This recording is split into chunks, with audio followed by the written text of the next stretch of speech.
what would be a practical, in a spill like this, multi-county? Now, Captain Poole, my predecessor, was, the initial FOSC for this area. How practically does that rubber meet the road with incorporating counties into this? Do you set up branch offices in every county? Because you're going to have this unified command structure of a state and a federal and an RP. What does it look like, do you think? I think the hydrography and the geography tell you that. I think that if you look at our system here, where Santa Rosa and Escambia County are married into the system, into the estuary system through Pensacola Pass, that's a good fit. You've got Okaloosa and Walton that are exposed, at least in the estuary. I think you have I think the tiered approach is the best. I think at the well site, the release itself can be best contained using the responsible party and the federal assets. Okay. Concentrate those focus there. On the release point and let the counties take care of protecting there, and focusing on protection and remediation. It's funding. I mean, that's great. You're right on. You're Choctaw Bay and all that other. You're right on. But you're going to want reimbursement, just like the Stafford Act that the captain alluded to, from FEMA. And this process has no mechanism to reimburse locals. That's the problem. Yep. Now, BP saw that in the beginning, and they gave a fair amount of money to the states. Now, the process of how it got dispersed, I can't comment on because I don't know. But that's where you're going with that. Well, actually, you do. It's just a matter of how you put it together. You've got a big pool of resources, and BP could simply reimburse your whole pollution fund. I know, but what you're saying is you want to go out and respond right away with your assets because you know what the best way to protect that is. But you're going to want to get reimbursed. I promise you are. Just like in a hurricane. Yeah. And that is not set up in this concept. Not set up. Presently, like that gentleman said, presently there's no reimbursement process. That's why, I think Captain alluded to it earlier, that's why someone needs to go back and take a look at the original legislation. I'm not going to advocate for any changes. Yeah. Not my job. That's right. Right now, we're just talking about general aspects of the plan. Right. And go back and do the specifics later on. You can have your comments about what areas we need to be boomed at that particular instance. And so your inputs can be addressed in the upcoming changes. And that's a great point. So that the lessons that you know today, and you say, hey, you know what, if Escambia County were doing this is what we would do. That type of information can actually go in here, so that when, so it's what you would do. Of course, every spill is different. This goes to the booming strategy piece, at least, but so that we know, hey, this is what Escambia County says they would do if they were in charge. Okay, great. Maybe we should do that. Let's do that, right? That's fine. That's kind of what you're saying. Yeah, we can do that. But actually, I would be cautious about that, because really what we saw here and what we'll see again with the next threat, be it an oil spill from offshore or whatever, is that it's the flexibility of responding to what there is now. Yeah, if you put something in paper and try to respond to that, then you're limiting your flexibility. You're limiting your ability to use the tools that you have. Don't fight. And that's part of what you said, exactly what happened. That things you worked on 5 years ago when you were a 15-year-old student at UWF, is that 5? Maybe 10. Is kind of what they were still using. And you said, wait a minute, there's some new information. It's a little bit different thing. Don't reflexively just use. And that's the whole theory about should booming strategies be in there or not. Because booming strategies give you a starting point, but you've got to be flexible. And part of the conversation was when the political pressures come to bear to say, I want boom here, here, here, and here. I want the Great Wall of China 5 miles off of my coast, okay? Maybe, let's say a governor says that, okay? You need to have something to show them says, okay, but here's kind of the plan, and let's amend this. Let's talk off of this instead of, it sets the agenda more if you have the strategies in.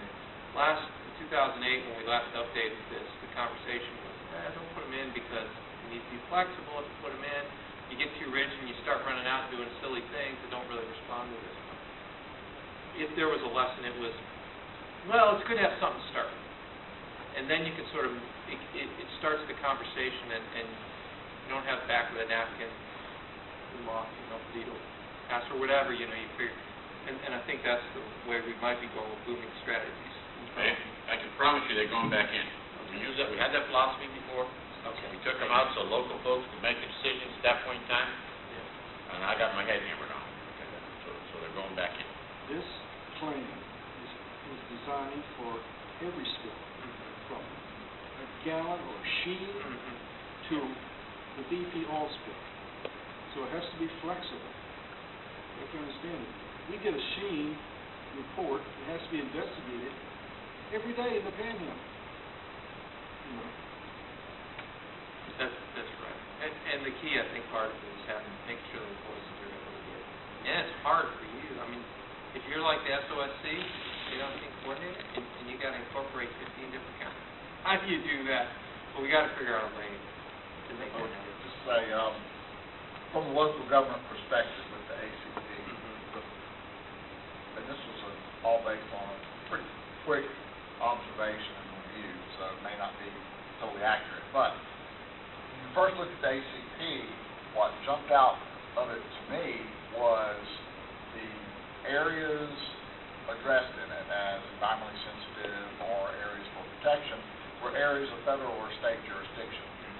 Didn't address private lands, didn't address local government lands, local government jurisdictions.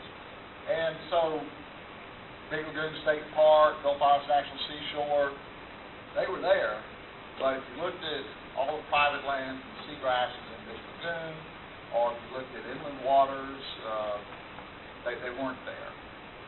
So I would say, I think that portion needs to have some more detail to it, not more stringent. So you're right, you have to keep flexibility. So I think those areas need to be identified better, and protection of those areas. Another area for local government that I saw was frustrating for local government officials when we talked about local resources, and that's going to vary from county to county. You're going to have Wakulla County or Jefferson County that may have an EMS coordinator, and that's it.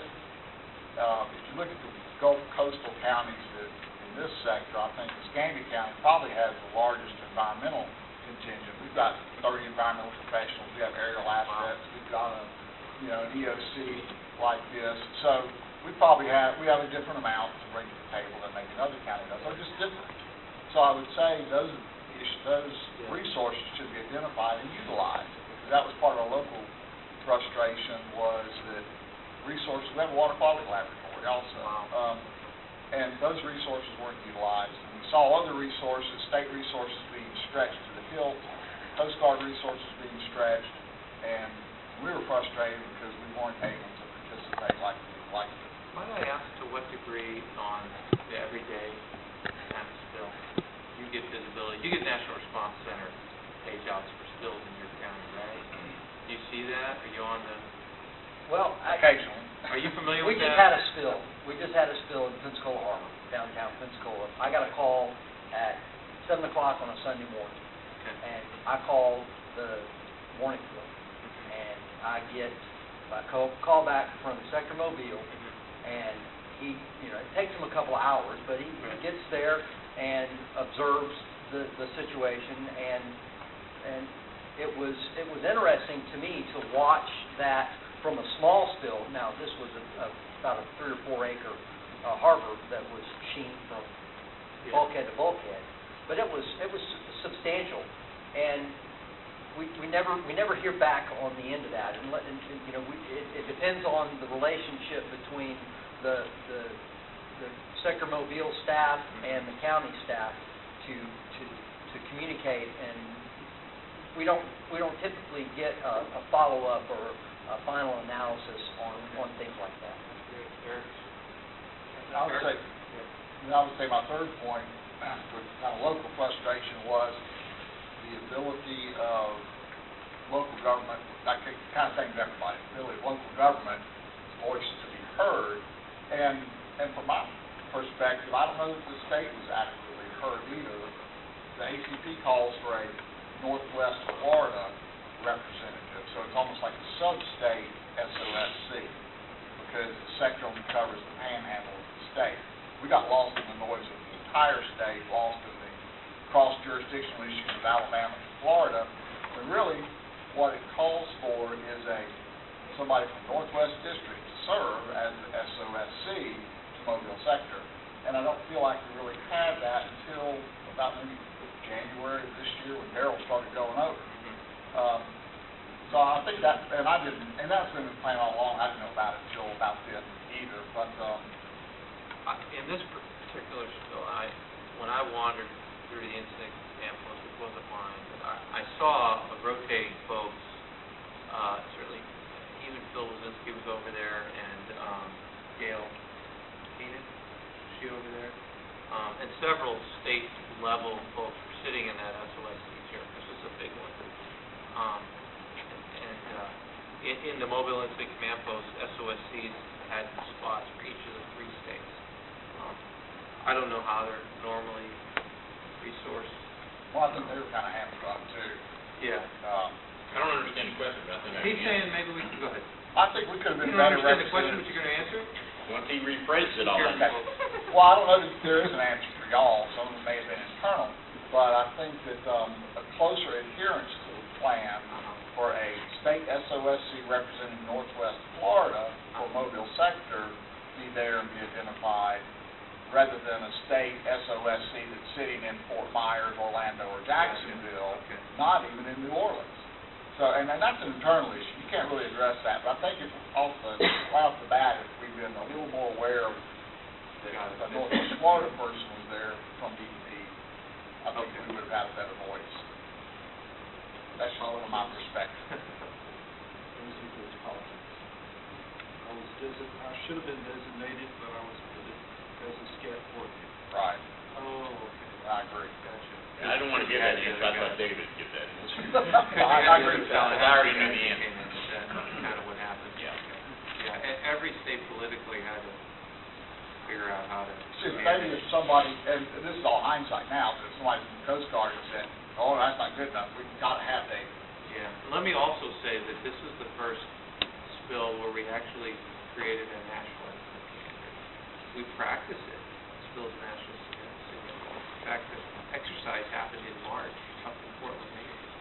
And everybody's busy. It's hard to pay attention. Just like the hurricane exercise in Katrina happened. It was in New Orleans, right? In the spring before Katrina happened, and then, whoa, nobody paid attention to the exercise. Everybody. And so it created a lot of interesting churn within the Coast Guard and within all of our federal agencies who were part of it to struggle to deal with the national impact of it. In fact, still today, we can't do a news release about anything that might look like related to MC-252 off the coast without the actual Secretary's Office of DHS signing off on the release because there's that much sensitivity. So it's it has taken this plan and sort of